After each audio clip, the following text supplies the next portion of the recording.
Fala galera, eu sou Wesley, professor de Geografia e Atualidades. Então vamos dar continuidade a esse conteúdo que é o processo de urbanização. Na aula de hoje vamos perceber, pessoal, os tipos de urbanização. Aqueles processos de conurbação, o que é uma megalópole, o que é uma megacidade. Então vamos entender nessa aula de hoje mais especificamente. Então vamos falar mais especificamente dos tipos de urbanização. O primeiro tipo de urbanização que vamos abordar hoje vai ser o chamado conurbação.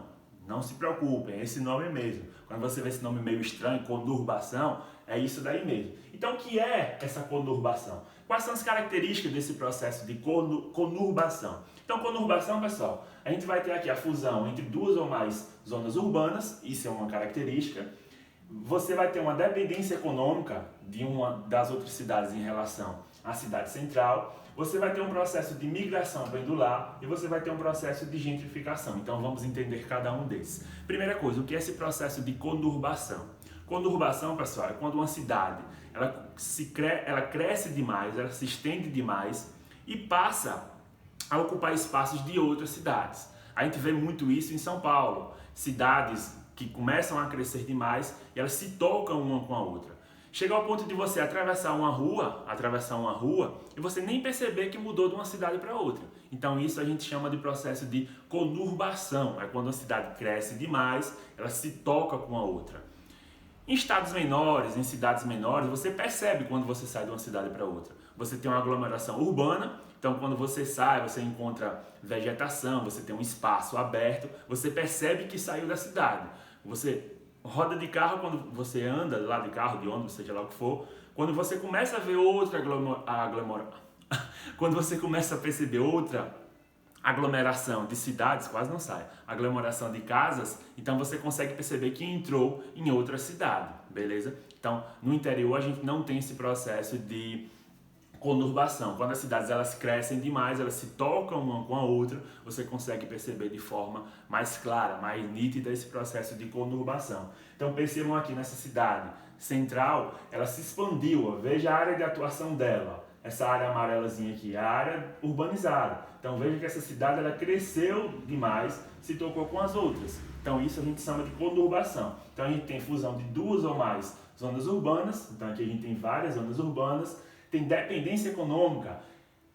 Provavelmente essas cidades aqui menores, essas cidades vão ter dependência com essa daqui, essa cidade central. As cidades que ficam em torno da capital de São Paulo, elas vão ter dependência, vão ter que comprar mercadorias lá em São Paulo. Aqui em Sergipe, a gente tem algumas situações que explicam isso. Aracaju, ela vai exercer essa influência em outras cidades ali ao seu redor. Então, as pessoas para irem até uma universidade, para ir a uma consulta médica de maior complexidade, elas têm que sair das suas cidades menores até a capital. Então, existe sim essa dependência econômica. O processo de migração pendular, o que é migração pendular? É aquela coisa que você vai e volta todos os dias. Então as pessoas provavelmente vão sair dessas cidades menores, vão trabalhar na cidade maior, onde você vai ter uma maior influência. Então essas pessoas vão trabalhar e voltam todos os dias. Então você tem esse fenômeno de migração pendular e também a gente tem relevância aqui o processo de gentrificação. O que é o processo de gentrificação na geografia? Salvo engano, já caiu até numa prova falando sobre gentrificação. Gentrificação, pessoal, nada mais é do que um processo de enobrecimento de uma região. Você vai tornar uma região muito cara. Isso acontece muito em cidades mais antigas, onde o centro urbano ele começa a ser valorizado e várias pessoas de poder aquisitivo baixo ainda estão morando lá. O que é que acontece? O que é que o processo de especulação imobiliária faz? Ele encarece, ele enobrece essa região central, então moderniza essa região central, cria um shopping center, faz uma reforma nas avenidas, então deixa essa região mais nobre, deixa essa região mais rica, mais chique. E o que é que vai acontecer com esses moradores mais carentes? Eles não vão ter condições de sobreviver nessas áreas.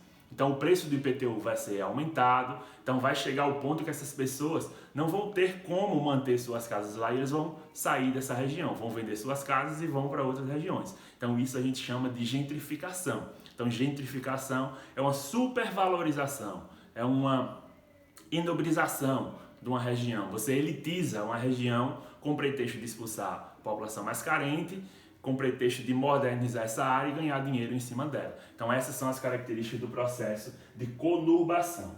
Outro tipo aqui, ó, de urbanização são as metrópoles ou regiões metropolitanas também. Então, o que seria uma metrópole? Você tem aqui uma cidade central, essa metrópole vai ter um alto nível de importância e influência, como eu falei a vocês, ela vai exercer influência nessas outras cidades, então as pessoas vão em busca de emprego, vão em busca de educação, vão em busca de melhores condições de vida. Então, essa cidade aqui vai exercer influência nas outras. Então, isso é considerado uma metrópole, uma grande cidade. Já essa região inteira aqui, o que foi que aconteceu? O processo de conurbação, ele se estendeu, ele se expandiu e tomou conta de toda essa região. Então a junção de várias cidades, quando a conurbação ela avança a região de outras cidades, quando ela toma conta disso tudo aqui, vai virar uma região metropolitana. Então uma região metropolitana, núcleo urbano e áreas vizinhas de menores povoamento. Então quais são as principais características de uma região metropolitana? Eu coloco aqui para vocês. São zonas conurbadas, como a gente percebeu, cresceu demais, se encontrou umas com as outras. Outra característica, importantes regiões econômicas, criadas por lei federal ou estadual, e elas são administradas por um comitê gestor, certo? Você tem a área de atração populacional. Então, uma região metropolitana, elas são criadas por leis também. Por exemplo, a cidade cresceu demais, a cidade se expandiu demais e necessita de um transporte que interligue essas cidades.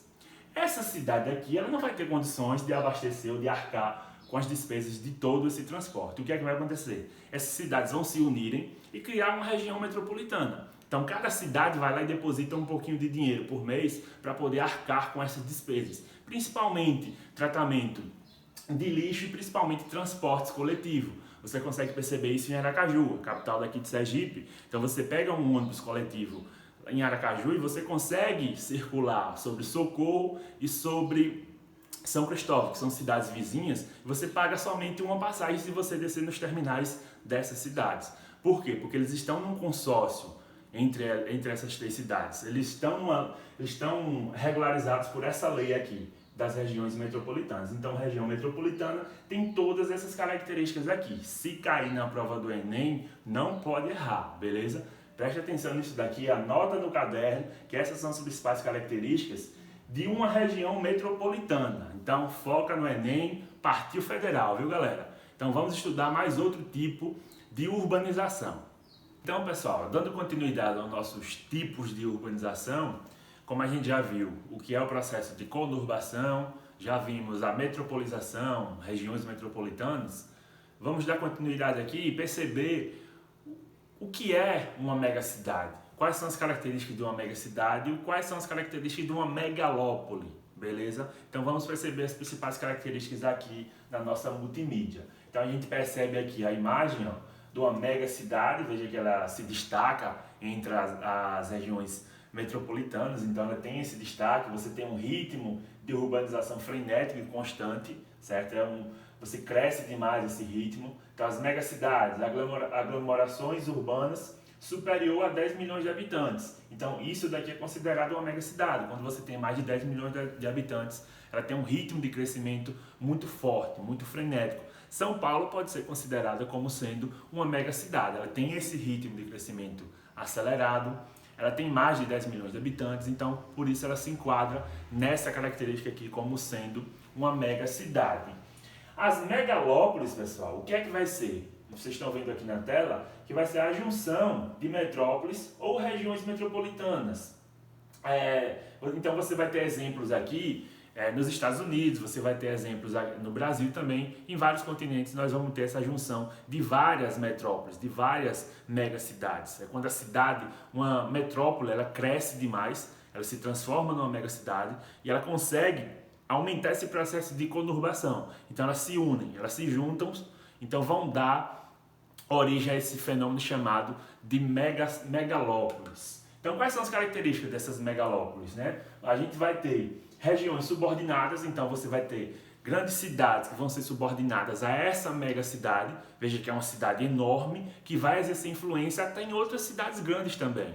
Então você vai ter essa subordinação entre cidades.